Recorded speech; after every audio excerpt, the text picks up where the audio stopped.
Hi, it's me again. It's Melanie.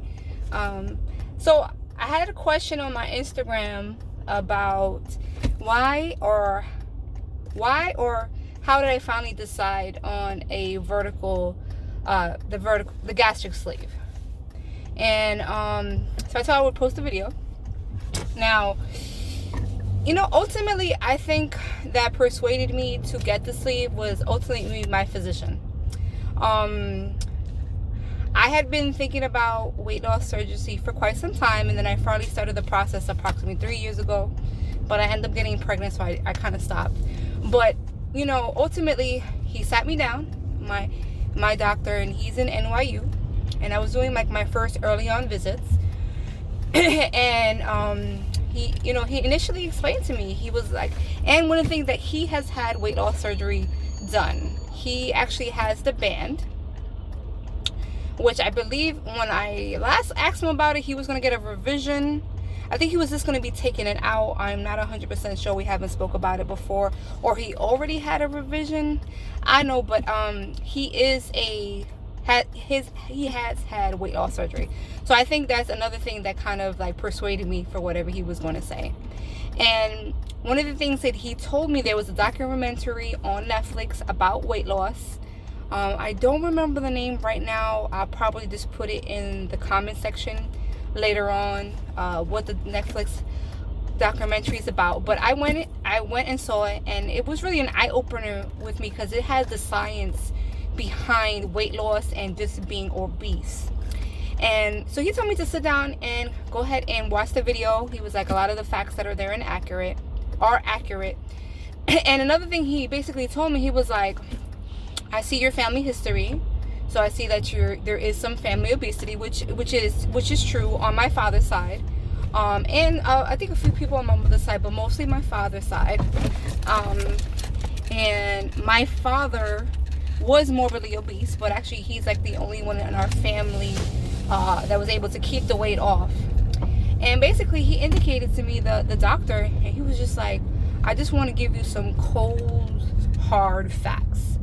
And I'm not saying that you can't diet and you're not able to do weight loss on your own. I'm not saying that. I think everyone is capable of doing that. But when you have not only your genetics against you and just human nature in general, with all the things that we see on TV, it's extremely hard. And he was like, it's okay. It was hard for me, and I know all the science behind it. And he was like, you only have it was 77% of the time, and this was probably around 2017 when he told me this, 2017 and 2018, 77% of people that diet end up gaining the weight back and more. So that was an eye-opener for me. I knew that having obesity in my family was a deterrent. I know it was something were against me, but always in the back of your head is like, I can do it. And actually during that time frame, I did lose the weight, but not maybe about like 15-20 pounds, but not enough for me to be satisfied. And so I definitely knew that I had the capability of changing my eating habits, but it's the long term. And that's when I had a long conversation. I'm sorry, I'm driving home from work. I had a long conversation with my spouse about it. And my husband, he is extremely physical. He works out constantly. He's very slim. He's athletic. He's a construction worker. So he's, you can see he eats right. He burns a lot of calories. And I told him, I said, I don't, at first he was one of those people that was like, oh, you're taking the easy way out. And I told him that, I didn't feel that way. It's not the fact that I don't mind putting in the work, but the thing is that, he can slack off for 2-3 months and eat and be fine. Don't gain no weight. And me, if I slack off for 2-3 months, because, life gets busy, with job, working, getting things done, and you try to prioritize. And unfortunately, health and fitness, not necessarily for me, are on the top. From others, it may be on the top with no problem. But for me, my family comes first and working, and then my health comes second. And it's kind of sad that a lot of, I think, mothers in general have that view. It's just like fitness and health are just not on the top priority list for us. It's just other things.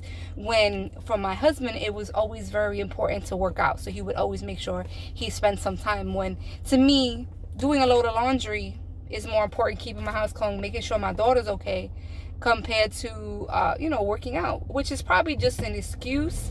But at the same time, I think us mothers in general can all understand it, that you just want to take care of your household. And I think that's definitely one of the things I had to sit down with him. I said, yeah, I'll work out, I'll do all that stuff, but the longevity wise, is this something, because over the years it's always been like that for me. I'll get healthy, work out, eat healthy, and then life gets ahead. Like all of a sudden you don't go to the gym for a week, you don't go to the gym for 2 weeks, 3 weeks, and you're like, man, do I keep that membership? Because I know for the next couple of weeks I'm not going to be able to go, and that's just the reality of it.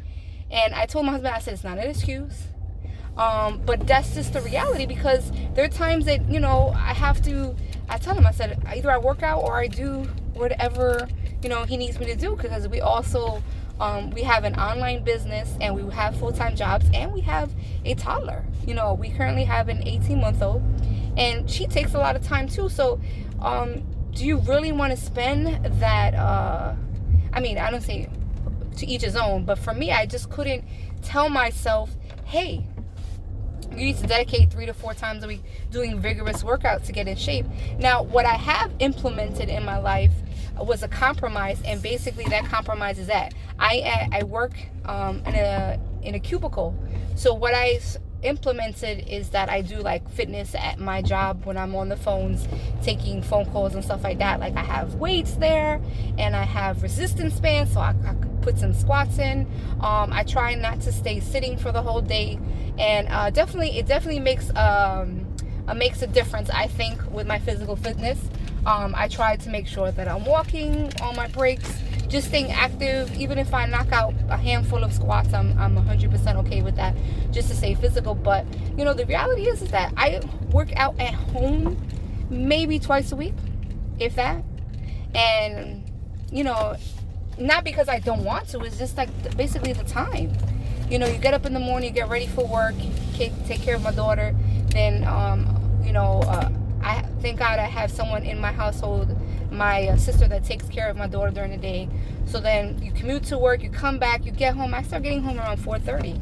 So reality is that, like, what do I want to do? I have to cook, I have to clean, and I want to spend time with my daughter before she goes to bed. And I've actually adjusted her time going to bed from, it used to be 8 o'clock to now it's 9 o'clock, just so I can spend ample time with her reading and stuff like that. So it's just I needed something to help me, give me more help. Everyone says I love my my little helper or something like that, and it does, because now it forces me not to overeat, and especially at night, because that was my problem. At the end of the day, when you sit down and you're like, okay, now I can go ahead and stuff my face, whatever the case may be. So ultimately, that was one of my big things when I spoke to my husband. But another thing is that I actually had a conversation with somebody that also had weight loss surgery. And she's had it many years before me. I think it was like 5 or 6 years, something like that. And I didn't even think I knew right away when she had it. But she basically told me the story that she was at the park with her son. And I think it was at Central Park or Prospect Park, one of those parks. It's not really relevant, but she said that her child got up and just started running towards the street, and she couldn't catch up with her child. And I remember, like, it chokes me up to this day, because I just remember her telling me, she was like, you wouldn't even imagine what I was thinking in those matter of seconds. I was thinking, my child is about to die, because she's not going, well, he's a boy, he's about to die because I can't stop him from running the street. It worked out fine, though. For some reason, there was, how toddlers with their ADHD end up seeing something and stopping, basically right before the street. But it was a real eye-opener for me, because it's like, if I am not healthy or physically active enough, something like that would definitely, I wouldn't be able with my child. And I definitely feel the difference with her, like going to those like play parks, toddler parks. I get all involved with her. I crawl, I'll do all that stuff for her. And definitely it's something that I would have never been physically able to do fit in some of the places, because I'm sure my current weight, I'm 182, I believe. My starting weight was like 240, I believe. Yeah, it was 240, and I'm 5'0". So the weight was predominantly me and my stomach. So whenever I did anything, it was like my stomach was always in the way. So it definitely, it's been a huge benefit, especially with my activity level. I can roughhouse with my husband, and of course, the love life has definitely gotten better again to where it was when we first got married. And we've been married over 10 years, going to be 11 or 12, 11 years. No, it's going to be 12. Yes, we were messing around a little bit. But so that was like the change that I want to make. But then it was just the research I did with the whole thing, is that gastric sleeve is definitely a new procedure compared to the gastric bypass, and there's another one up there, but I think they're not even doing it anymore. I forgot what it was called. But individuals, my doctor stated I wasn't heavy enough, that he wouldn't suggest it, because at that time he prefers the gastric bypass for heavier individuals. So he was saying if my BMI was much higher, then he would suggest a bypass. He would also suggest a bypass if I had bad acid reflux, because sometimes acid reflux can be worsened for individuals that get the sleeve. I don't know why. I didn't ask, because I've never suffered with it. So he thought ultimately for my BMI, and of course it's to each doctor, because I've definitely found that each doctor has their preference. Now, statistically, when I look, people having complications was far less compared to the sleeve, and the time frame. Usually, if there is problem with the gastric sleeve, there's a certain time frame, and I believe it's when the first 6 weeks. Don't quote me, something like that. When my doctor, that your highest risk for issues, which is the leak and stuff like that, and that's why my doctor specifically said that he wanted individuals to go on a liquid diet for 3 weeks, because it varies.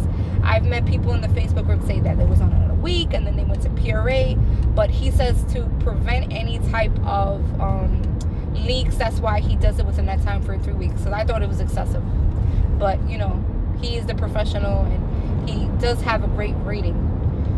So that's one of the reasons that he did it. And he also indicated to me that he just feel comfortable in general with the sleeve, because he felt that the restrictions on that long term is better. I mean, to me, the research doesn't give me enough information between the bypass and the vertical sleeve. It's just not sufficient. So this is what he was just telling me. Now, I remember asking him, what about pouch stretching and all that type of stuff? And he indicated to me that a pouch can't stretch after they cut it. It's virtually impossible, because they've gotten rid of a lot of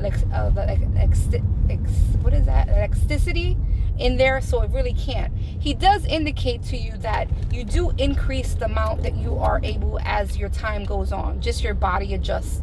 And usually he was using basically that in the beginning you're like 1 ounce to 2 ounce, then 3, 4, you gradually go up. And usually most individuals, he had told me, I would be eating like a cup of a meal by the end. Usually that's where I stop, a cup. And that he told me that's like a lean cuisine meal. Now, I know there's a lot of people, now this is what he was saying to me, each doctors feel their own particular way. He did indicate to me that there, in certain circumstances, if the procedure is not done correctly, there's a way that something about the pouch, it actually expands in a certain amount, but that's usually doctor error, he indicated to me. So usually that's rare, and So it's usually not. He told me it's usually if you do have problems with no weight loss with the or restriction, it may be to do with one of the things that he had told me is that if you're able to eat more than you're supposed to, sometimes what happens is that when you're drinking, it actually can wash some of the food into your intestines. And he told me that can cause dumping with certain individuals, or sometimes your body adjusts and allows a certain amount of food to be washed into the intestine without breaking down. So that's one of the things that he was indicating to me for individuals. That's why he doesn't suggest drinking while eating. So I was like, okay, so that's one of the risks. So to me, it made sense. But like I said, every doctor has their own reasoning behind it. So I had told him about, so I can never do a pouch reset. And he was like, no, you can't physically reset it. The pouch reset is more of not about resetting your pouch, but more about just going back to when you initially started, giving your body a shock of liquids, restricting the intake of calories. That's really what, if you want to call what a pouch reset. It's not really based off of you're helping it shrink, because it's not going.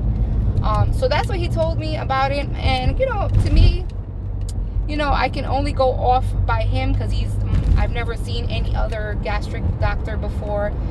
So this is what the information he gave me. And, he gave me proof. He gave me, a lot of pamphlets pertaining to it. So ultimately, I just decided on it because I just think it was, my whole thing is that giving myself more restriction. And I just thought long term, with the deficiencies, he told me you're less likely to get a deficiency with the gastric sleeve, and dumping doesn't happen very often to individuals that have gastric sleeve. And but I've been on the website, the Facebook group, and individuals say that's not correct.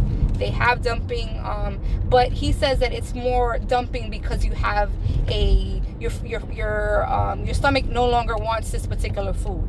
And he told me that to deal with that, usually you have to reintroduce it 2 weeks later. That's what he told me. If I was having problems with certain foods, to reintroduce it later, because he says that ultimately you shouldn't have any type of problems with any type of food that you were eating prior.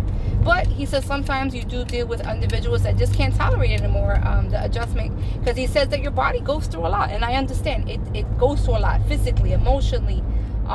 Every aspect of your life is changed by this surgery, so I can definitely understand. So I personally have dealt with dumping once, and I just think that it was that me taking sugar way early on. I really wanted chocolate milk, yeah. And I think it was 4 weeks out, and I was like, you know what, it's a liquid. I'm gonna get protein milk with it, and I'm gonna get like sugar-free chocolate, and I was like, I'm gonna take it. My body did not want it. Within, I think, 20-30 minutes, my stomach was cramping, everything. But other than that, I've gone to what they've indicated, introducing food slowly and chewing thoroughly, and making sure that if I do have any issues like a stomach problem, I'll introduce the food. But other than that, the only thing I had a little bit of an issue with was steak. But I think the steak was basically, I didn't chew it enough, and it just felt hard in your stomach, because it's just you definitely see that the denser items just are different in your stomach after weight loss surgery. I have ate a little bit of bread, a little pasta. He told me to introduce it at 6 months.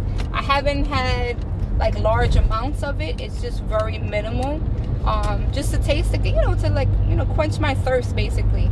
And I had no issues. It just sits differently in there. So it's like so I ultimately don't do it because I'm still very I can handle anywhere from 3 to 4 ounces of food depending on what I'm eating. So because it's such a little amount of food, I really refrain from wasting those precious ounces on carbohydrates.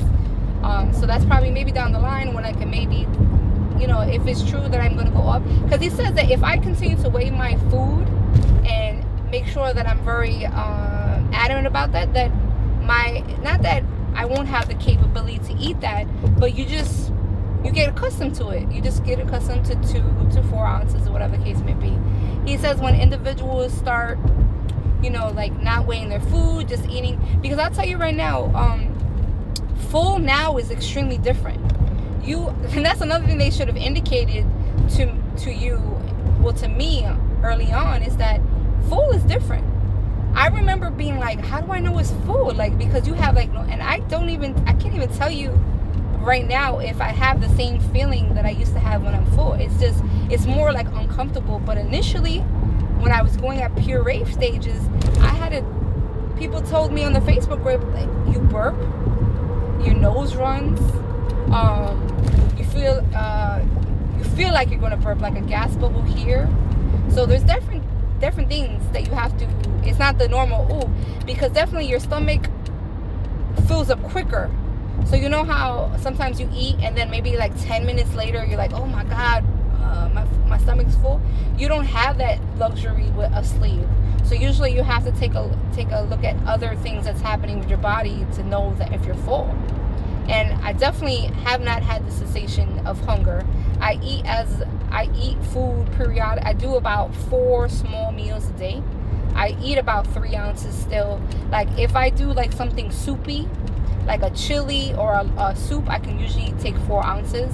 But if I'm eating like a piece of chicken or a piece of steak, I can only do about 2 ounces, and then I try to get an ounce of vegetables. And I've just recently started introducing vegetables because we have a specific guideline about raw vegetables and fruit and whatever.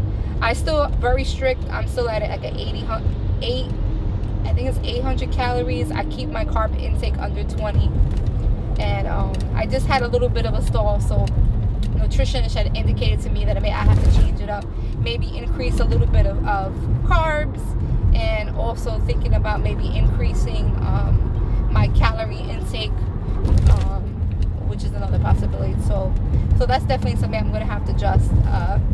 But yeah, those are like the main reasons why. I think it was just changes. I need to make changes in my life, and genetic wise, it's against me, being that my family, I have a record number of family members that have obesity, and then on top of that, it's just picking the sleeve. I just felt with the research that I did that it was just more beneficial for me in the long run.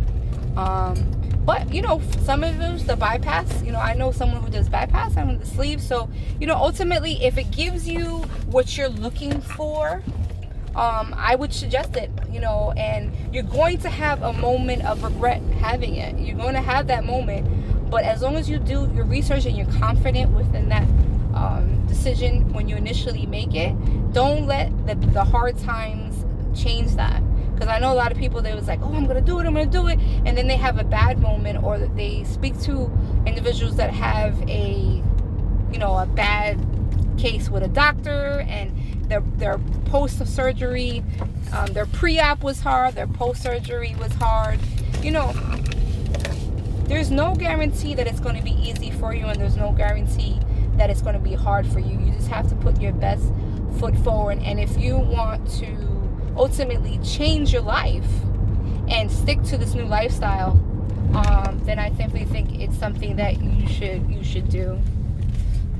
So, and that's it. That's all I got. That's why I go ahead and selected my gastric sleeve. All right. See you later. Bye.